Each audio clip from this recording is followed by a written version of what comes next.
Alam nyo po, meron tayong 7 habits na pwedeng araw-araw natin ginagawa, pero hindi natin alam nakasasama pala sa atin. Meron dito 3, 4, delikado, deadly, nakamamatay pa. Ha? Isa-isahin natin mula sa hindi serious. Number 1 habit na dapat iwasan na natin, lagi naglalagay ng makapal na wallet dito sa may back pocket, lalo na sa mga lalaki. May tinatawag po na fat wallet syndrome. Kung masyado makapal yung wallet mo, di ba? Kung wala namang pera, puro papel lang ang laman, pwede makaipit sa piriformis. Meron tayong muscle dyan. So, nagkakaroon ng piriformis syndrome, lalo na matigas yung upuan. May wallet ka pa, naiipit mo dito sa may puwet mo, mamamaga itong piriformis at may ipit ang sciatic nerve. Pag naipit ang sciatic nerve, magkakaroon kayo ng sciatica, mamamanhid. Manhid ang likod, ang puwet, ang hita, ang binti. So, akala nyo may problema na yung pala dahil sa wallet na makapal. Kaya ako, hindi na ako naglalagay ng wallet sa likod. Manipis lang yung wallet ko. Actually, parang 200 pesos lang yung wallet ko. Dito ko nilalagay sa harap. Isa pa, pag makapal yung wallet mo, tumatabingi din, no? Pati yung spine natin tumatabingi. At pag namanhid yan, baka isipin mo, baka na-stroke pa, hindi natin masabi. So, ingat sa fat wallet syndrome. Pag namamanhid na yung paa ninyo at hita, knee to chest. Pwede nyo i-knee to chest. Ano, hila nyo. Doc Lisa, pakita natin. Ganito ang stretch. Bigyan na natin ng home remedy. Or pwede itong piriformis stretch, gayahin nyo, D4, tapos hila dito sa kanang paa. Kung namamanhid yung kanan. Okay? Meron ding hamstring stretch, meron ding straight leg raising stretch, pero mas kailangan itong D4 at itong knee to chest. Yeah. So yan ang number 1, fat wallet syndrome. Number 2, bad habit. Ito sabi ni Doc Lisa, hindi ko napapansin. Natutulog na inuunan ang kamay. Okay? Delikado po yan, lalo na kung yung mga nalasing, yung mga lasing na lasing, nakalawit yung kamay, pwede masira yung nerve. Pag natutulog tayo, nakaipit dito, pag mataas ang ipit mo ng braso mo, pwede maipit ang ulnar nerve. Ito mataas. Pag naipit mo yung ulnar nerve, ang sintomas niya, manhid ito pagising mo. Manhid itong dalawang daliri, nandyan yung ulnar area, tsaka manhid dito. Yan ang problema. Pag naipit naman itong wrist area, okay, may ipit ang median nerve. Pag median nerve, parang carpal tunnel yan. Mamamanhid naman ang buong kamay. So, pag namanhid to, pag laging naiipit, hindi po maganda. Baka masira yung nerve natin, baka ilang oras nakaganyan. So, dapat hindi nakaganyan, mag-unan na lang kayo. Ito hindi naman mga deadly to. Mamaya, papakita ko yung mas deadly, number 4 at iba pa.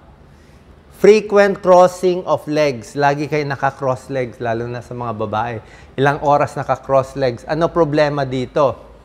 Pwede kayo sumakit ang likod. Tatabingin yung likod, medyo scoliosis ka. Sasakit dito sa may lower back. Tatabingi ang pelvis mo. Ayan, tumabingi eh. Diba? Bukod dito, lagi ka nakaupo, meron pang mas delikado. Pwede ka mag-varicose veins kasi iniipit mo yung isang paa mo. Actually, medyo tataas nga yung blood pressure din. Medyo nakakataas din ng blood pressure. Naiipit mo eh. At pag nagkaroon ng varicose veins, ang kinakatakot natin, ito yung mas deadly, deep venous thrombosis.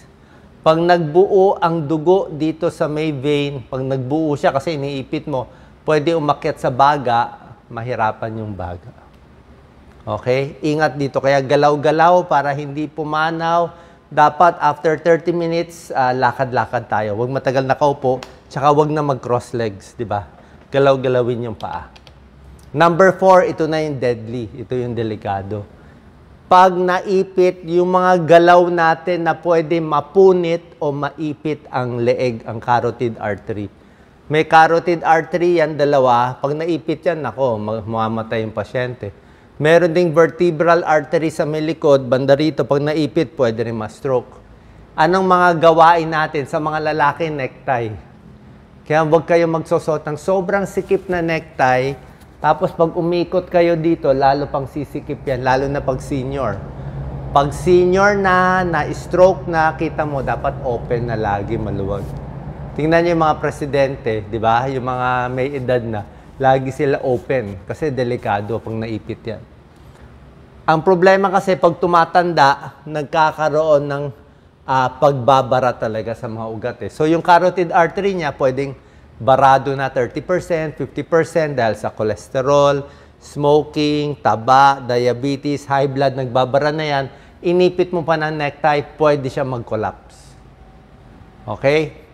Anong pang mga problema sa leeg? Ito, beauty parlor stroke syndrome. Pumunta sa beauty parlor, nag-shampoo.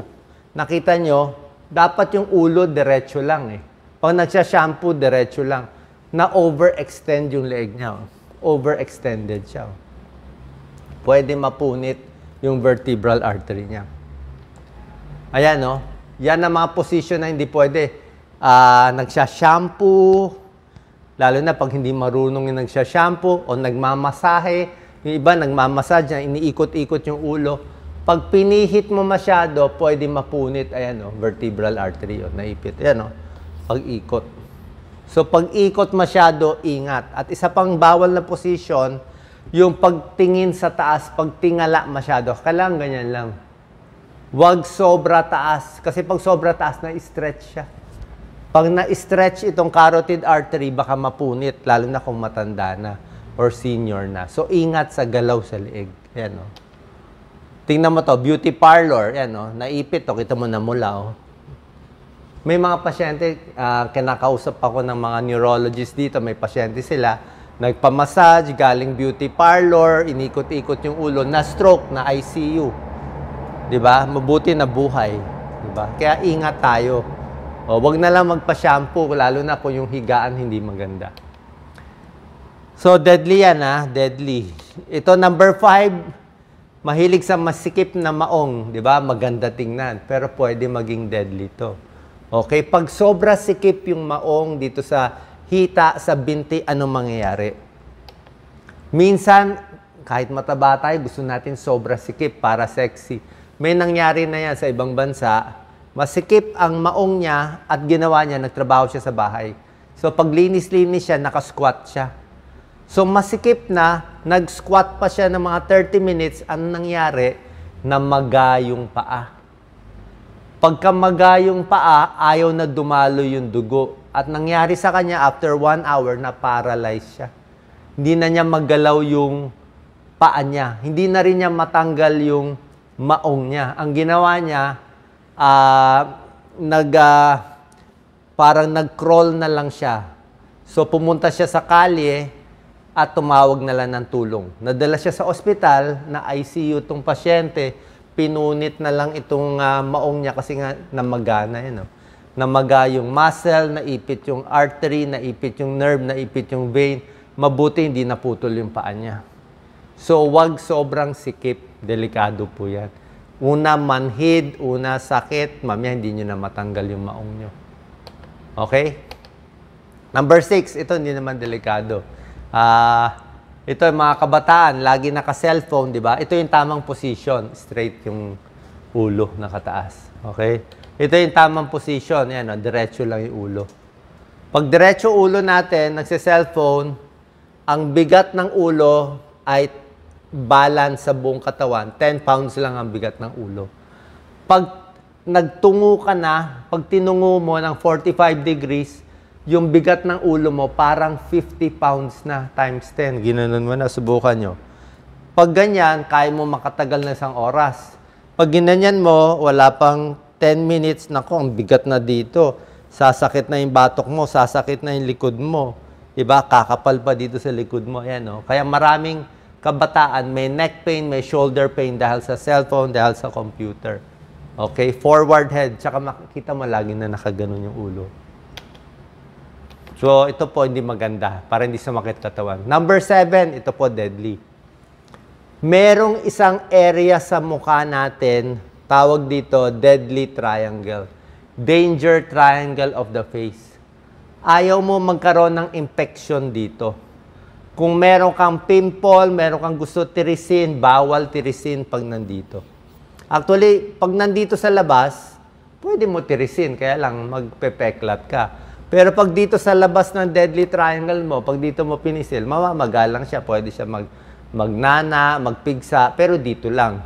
Pag dito sa triangle mo, pinisil, or nagbunot ka ng buhok sa ilong, okay? Kung meron kayong buhok sa ilong, lalo na yung mga lalaki, i-cut na lang.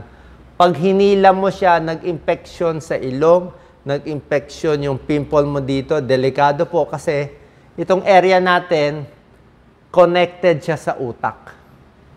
Merong mga ugat sa likod nitong triangle na pag may nana, may bakterya, pwede pumasok sa utak. Pag dito, hindi papasok sa utak. Kaya ito, delikado ito. May daanan sa utak.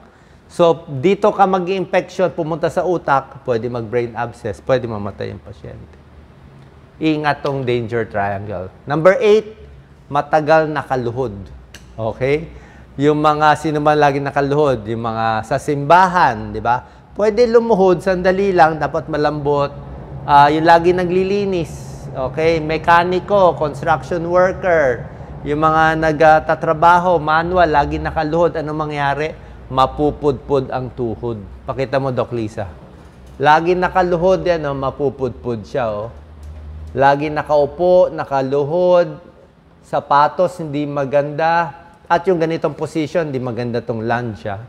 Yung lunge pang bata lang to at kung payat ka. Pag overweight ka, magla-lunge ka, lahat ng bigat mo nasa tuhod mo. Pwede mapunit to, pwede maoperahan. May nangyayari po yan. Maniwala po kayo, may nangyayari dyan. Naoperahan. Kasi minsan yung mga trainer, pipilitin, sige mag-lunge ka, sige mag-lunge. Di kaya. Okay? Dapat dyan, kondisyon ka, kayang-kaya, malakas yung hita mo at dahan-dahan. Kasi yung buong bigat mo, kakargahin ng isang tuhod, delikado po. Pag napunit to, magbe-break yan, maoperahan tayo. So, wag luluhod sa matigas. Number 9, bawal din umupo na matagal. So, yung laging nakaupo, 6 to 8 hours, sabi mo, Doc, paano yung mga estudyante? Paano yung mga nagmi-meeting? Eh, siyempre, sa student, bata pa naman yun eh. Mais pa ugat nila. Pero every hour, takbo-takbo. Kung may meeting kayo, every 30 minutes, every hour, lakad-lakad. Diba? Dapat may break kayo, lakad-lakad. Hindi pwede nakaupo ng 6 to 8 hours a day. Tataas yung heart disease, tataas ang diabetes, tataas ang cancer at maagang namamatay.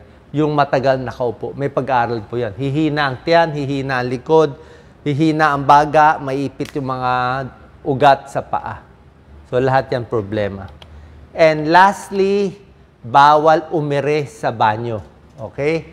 Pag dudumi tayo, konting ire lang. Di ba? Maganda malambot yung dumi. Kaya nga dapat kumain ng papaya, pakwan, pears, maraming gulay para malambot ang dumi. Pag meron ka ng sakit sa puso, umiri ka maigi, doon naka-heart attack. So bilang cardiologist, internist, alam ko po yan, pag umiiri, kumokonti ang blood supply ng coronary artery sa puso. Kaya nga maraming namamatay sa banyo. Kakaire. Madalas nangyari, ay, dumumi lang siya tapos namatay. Ganon. Pag namatay sa banyo, alam mo na heart attack yun. Umiri kasi. Okay? Tapos hindi pa na-control yun sa puso. Sabay ko na rin yung sobrang ubo. Ingat din. Sobrang bahing, sobrang ubo ng malakas. Minsan may pumuputok na ugat sa utak, may puputok sa baga, may possibility maglulus-lus din yan sa lakas ng ubo. Kaya dapat dahan-dahan lang. Pag uubo, ganito lang. Konting control. O hawak dito sa silya. Konti lang, konting control. Kasi kung hindi, baka may mangyari sa tiyan natin, sa lakas ng ubo, at minsan meron nga pumuputok sa utak, sa mata, pag sobrang pag-ubo. Sana po nakatulong itong tips natin. 10 everyday gawain, pero dapat mag-ingat din po tayo. God bless.